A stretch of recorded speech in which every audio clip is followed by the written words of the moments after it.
Siapa mereka? Tanya Ken.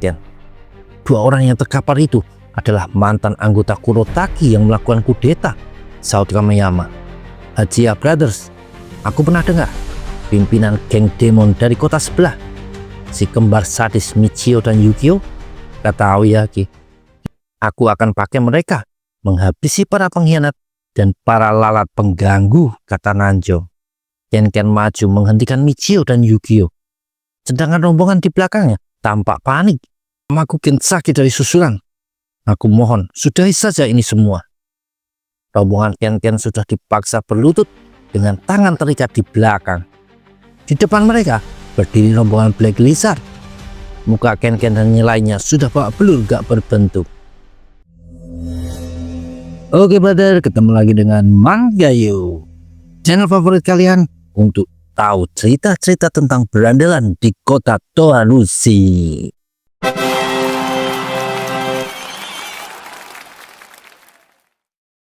Dan kita masih lanjut dengan manga Saburoku Santa. Jadi nggak usah lama-lama, mari kita mulai. Malam itu di lapangan, Nanjo berjongkok di depan Kameyama. Lama gak ketemu ya? Meski orang di depannya ini berkata sambil tersenyum, tapi Kameyama mengerti. Nanjo tidak berusaha ramah sebagai teman. Kameyama dan yang lainnya cuma diam. Atau memang cuma itu yang bisa mereka lakukan sekarang dengan badan babak belur dan tangan terikat. 7 jam sebelumnya di area parkiran, rombongan Ken dan rombongan Kameyama yang berusaha menolong malah sudah terkapar tak berdaya. Shimada dan Morimoto cuma bisa duduk bersandar di tembok, menatap dengan pasrah. Maro dan Wataru menangis sambil minta ampun agar tidak dibuat babak belur. Ken berdiri dengan badan gemetaran. Wah, masih bisa berdiri ya, kata Michio. Tapi baru 2 langkah, Ken pun tumbang. Michi, Yuji, kayaknya cukup saja, kata Tsubasa. Si kembar pun menurut dan bilang ingin cari makan. Tapi sebelum bubar, Tsubasa berjalan mendekati Shimada dan Morimoto. Mereka enaknya diapain ya? Guman Tsubasa sambil berjongkok. Nanjo-kun bilang agar menghukum kalian, kata Tsubasa lagi sambil memegang kepala Shimada. Aku minta jari kalian saja, kata Tsubasa sambil mengeluarkan tang potong. Si kembar tertawa senang dan bilang kalau itu alat andalannya Tsubasa. Tapi datang 2 orang mendekat dan minta Tsubasa melihat sesuatu. Mereka sedang memegang Kameyama dan menunjukkan selembar kertas yang di situ ada foto Kameyama. Dia salah satu target yang diberikan sama Nanjo-san. Tsubasa tersenyum lalu berkata kalau dia bisa memanfaatkan Kameyama. Hampir saja Yukio memakai tang milik Tsubasa buat memotong jari Morimoto. Yuji, tunggu sebentar, kata Tsubasa. Lalu rombongan itu membawa Ken dan yang lainnya pergi, menyisakan Shimada dan Morimoto. Aku punya tugas buat kalian berdua, kata Tsubasa. Tak berapa lama Shimada dan Morimoto sudah memaksakan diri untuk berjalan meski dengan badan yang babak belur. Shimada oleng dan harus dibantu Morimoto biar bisa lanjut. Apa tidak mending kita kabur saja? Tanya Morimoto. Shimada diam sambil mengingat perintah Tsubasa untuk menemui semua orang yang ada di lembaran kertas tadi. Mereka pun sampai di apartemen tempat tinggal Amata. Masih di parkiran, Michio dan Yukio nanya ke Tsubasa apa tidak masalah melepas 2 target mereka. Santai saja, mereka pasti kembali, saut Tsubasa. Dan Shimada juga Morimoto sudah sampai di rooftop apartemen. Di situ sedang berkumpul Amata, Hayato, Raita, Kiyohiro, Jai, dan Kamakiri. Tentu kedatangan 2 orang ini bikin semuanya kaget. Kamakiri berteriak marah melihat Shimada dan Morimoto. Ngapain kalian kesini? Bentaknya. Shimada tidak menjawab. Jadi Kamakiri maju dan mencengkram baju Shimada. Morimoto coba meminta Kamakiri untuk tenang. Kenapa aku harus tenang, ha? Saut Kamakiri kesal.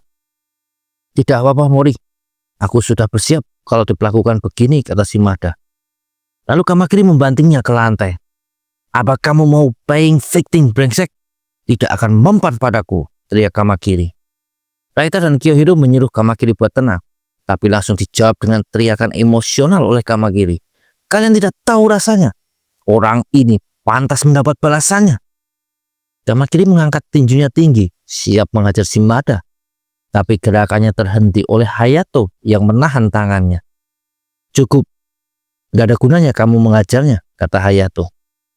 Benar Kamakiri, bahkan Shimada juga sempat menyelamatkanmu saat hampir ditusuk sama Nanjo, tambah Amata. Kamakiri, bukan mereka musuh kita, kata Jai ikut menenangkan kawannya itu. Dan murid juri Kawase tersebut pun melepas Shimada. Tak berapa lama, Shimada dan Morimoto sudah duduk di sofa, menceritakan kejadian di parkiran tadi, juga tentang ditangkapnya rombongan Ken-Ken dan Kameyama. Jadi ada berapa orang mereka? Tanya Raita. Shimada memperkirakan ada 20-an. Gimana Amata? Tanya Raita. Yang ditanya langsung berdiri dan dengan wajah mantap. Tentu saja kita ke sana. Dan tibalah waktu yang dijanjikan. Morimoto, Shimada, Kiyohiro, Jai, Raita, dan Kamakiri. Mereka kaget melihat banyaknya orang yang ada di tengah lapangan. Nanjo tersenyum melihat Kamakiri dan yang lainnya pun sudah hadir. Shimada, jumlah orangnya lebih banyak dari yang kamu bilang tadi, seru Raita. Aku juga tidak menyangka masih ada yang lain lagi di pihak mereka, kata Shimada lemas. Jai dan Kiyohiro juga tampak khawatir. Gak masalah buatku sialan. Aku sudah tahu mereka cuma kumpulan pengecut yang beraninya main kotor. Aku akan tetap membalas dendam buat Bandai-san, kata Kamakiri penuh emosi. Sementara di bawah, Ken-Ken yang lainnya tidak percaya ada teman-teman mereka yang datang buat menolong. Michio sibuk mengunyah coklat Silver Queen-nya, lalu menoleh ke belakang sambil menunjuk rombongan Kameyama pakai tongkat bisbol. Sebaiknya kalian segera turun ke sini. Kalau enggak, mereka ini akan hancur, kata Michio, lalu menghajar dada Kan-Kan pakai tongkat itu. Kan-Kan langsung roboh ke tanah, bahkan tidak bisa teriak karena sampai sesak. Ken-Ken yang lainnya jadi panik. Michi, gimana tadi rasanya? Tanya Yukio. Ya, kayak mecahin 3 botol sekaligus, saut Michio. Lalu 2 bocah kembar itu berteriak ke arah Kamakiri agar segera turun sebelum teman-temannya patah tulang semua. Kamakiri berteriak marah. Akan gua habisi kalian. Morimoto segera menghentikan Kamakiri. Tunggu dulu Kamakiri. Aku paham kalian mau cepat-cepat menolong mereka. Tapi lihat jumlah musuh. Kita tidak akan bisa ngapa-ngapain, kata Morimoto.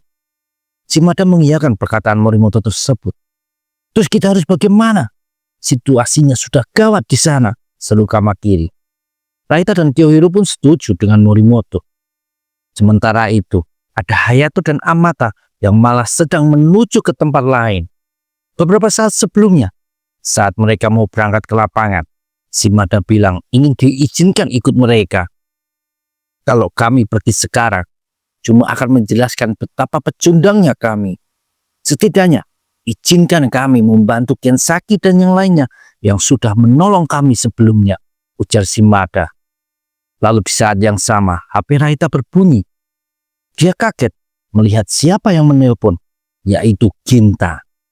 Saat itu, Ginta minta ketemu sama Amata di hutan monster, tempat Ginta dan Hayato motoran waktu itu. Amata sempat bimbang dengan permintaan Ginta tersebut, tapi Raita ngomong, tidak masalah Amata tidak ikut menjemput Ken-Ken.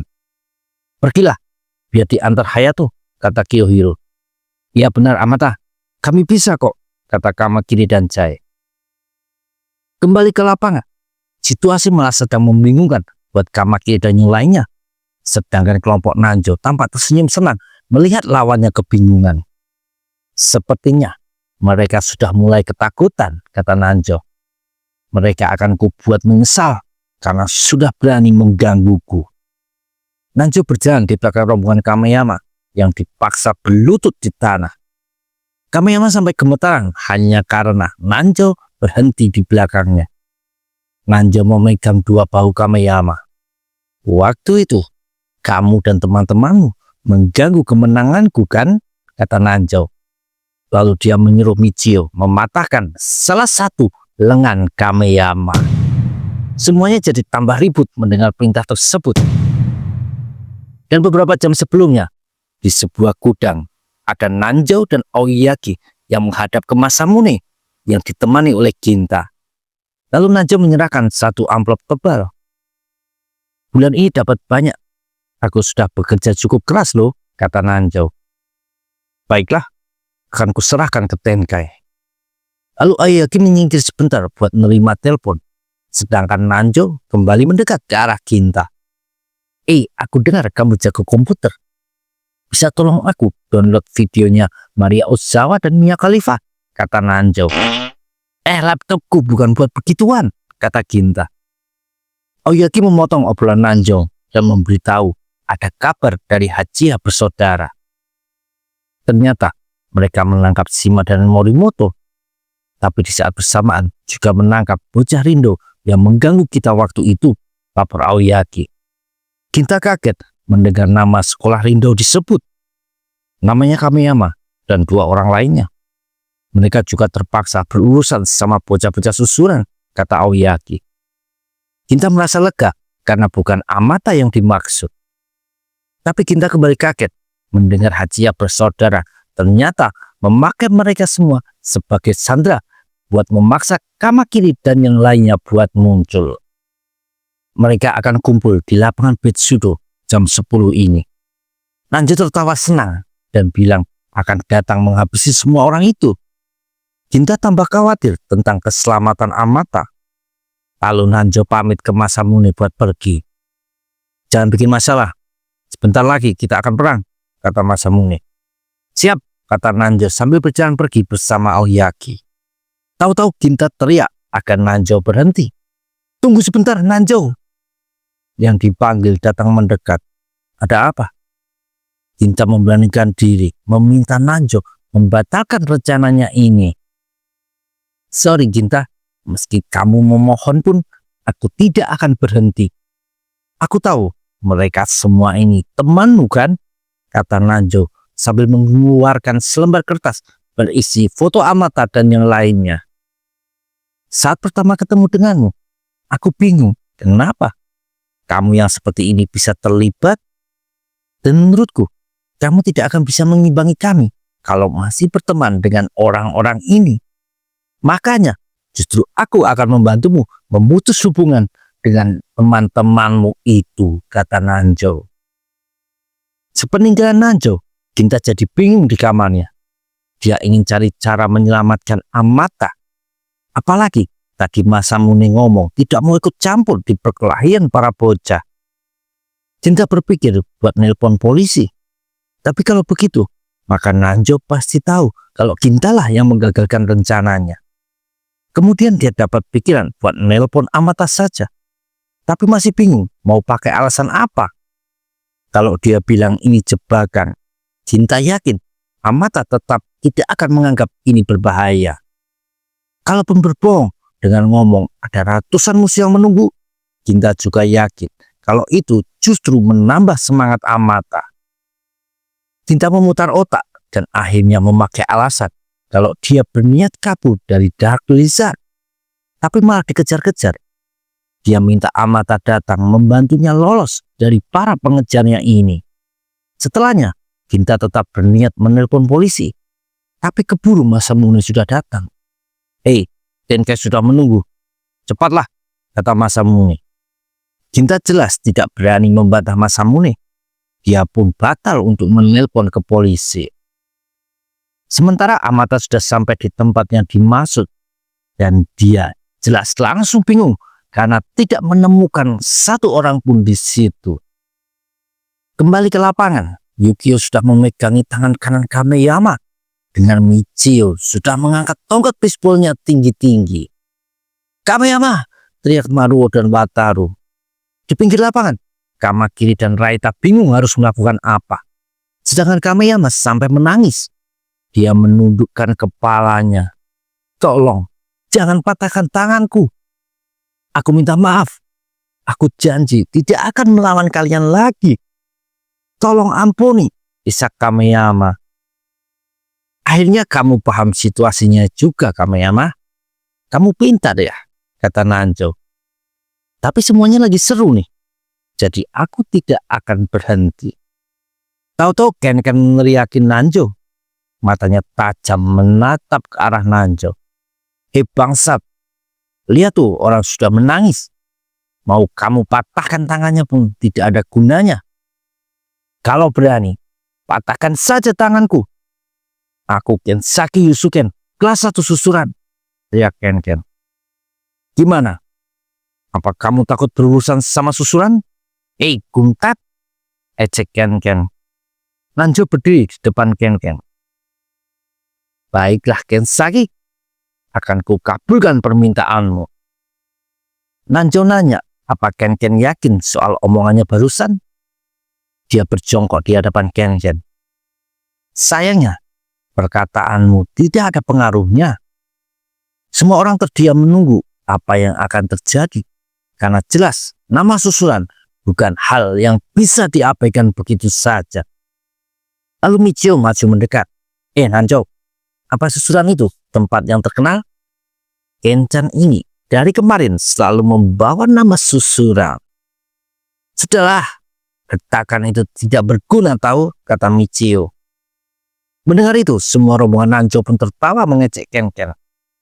"Diamlah kalian, dasar sampah. Kenapa kalian songong begitu? Kalian ini lebih payah dariku. Cuma bisa keroyokan saja. Makai orang buat sandera. Kalian cuma sekumpulan pengecut tahu," kata Ken sambil berjalan mendekati Nanjo. "Kamu ini keparat paling payah. Dasar kuntet," teriak Ken di depan muka Nanjo. Teriakan Ken tadi bikin semua orang terdiam. Sepertinya meski tidak termasuk orang kuat di susuran, tapi setidaknya nyali susuran sudah berkobar di dalam dada Ken. Tapi Nanjo malah tertawa. "Aku tidak paham kamu masih berani begitu, Kensaki. Biar ku beritahu, nasibmu akan sangat buruk malam ini," kata Nanjo. Lalu sekarang, tangan kanan Ken yang dipegangi oleh Yukio seperti Kameyama tadi. "Sudah siap?" seru Michio sambil mengangkat tinggi tongkat baseballnya. "Berhenti!" dia Kameyama yang masih terus menangis. "Sudahlah Ken, kita ini sudah kalah total. Cepat minta ampun. Jangan korbankan dirimu buat orang sepertiku," kata Kameyama. Ken tersenyum. "Jangan khawatir Kameyama. Aku ini cuma melampiaskan kekesalanku pada mereka. Tetap semangat. Kita belum kalah," teriak Ken. "Dan satu lagi, aku membawa nama susuran bukan buat menggertak, tapi sebagai pengingat tekadku untuk tidak jadi pecundang yang meninggalkan teman yang sedang kesusahan," seru Ken. Dan terdengar suara keras tulang yang patah. Sementara itu, ada Amata yang terus berkeliling mencari keberadaan Ginta. Dia bingung kenapa tidak ada siapapun di situ. Amata cuma bisa meneriakkan nama Ginta, berharap sahabatnya itu mendengar. Amata bertemu kembali dengan Hayato yang tadi juga berkeliling mencari Ginta. "Tidak ada siapapun," kata Hayato. "Kemana sebenarnya Ginta?" keluh Amata. Sedangkan di markas, Ginta sedang ikut rapat dengan Tenkai, Masamune, dan Ryoma. Ginta melirik ke jam dinding yang menunjukkan waktu 10:30 malam. Dan saat Tenkai mengakhiri rapatnya, Ginta buru-buru masuk ke kamar. Dia langsung menelpon ke kantor polisi dan melaporkan adanya keributan di lapangan Betsudo. Sekarang kita cuma tinggal berharap semuanya akan baik-baik saja, tanpa tahu kalau Ken sudah berteriak kesakitan sambil terkapar di tanah. "Selanjutnya siapa nih?" kata Michio. Terdengar teriakan keras. Semua menoleh dan di situ Kamakiri juga teman-teman akhirnya datang mendekat. Shimada segera menghampiri Kameyama. Wataru dan Maruo ditolong oleh Morimoto. Raita dan Kiyohiro membantu Kankan dan Tonton. Ken, bagaimana keadaanmu?" tanya Kamakiri. "Kenapa turun ke sini Kamakiri? Aku gagal jadi keren tahu," saut Ken sambil menahan rasa sakitnya. "Kamu memang keren kok," kata Kamakiri menahan rasa amarahnya. Dia lalu membantu Ken buat berdiri. "Akhirnya kamu turun juga ya Kamakiri," kata Nanjo.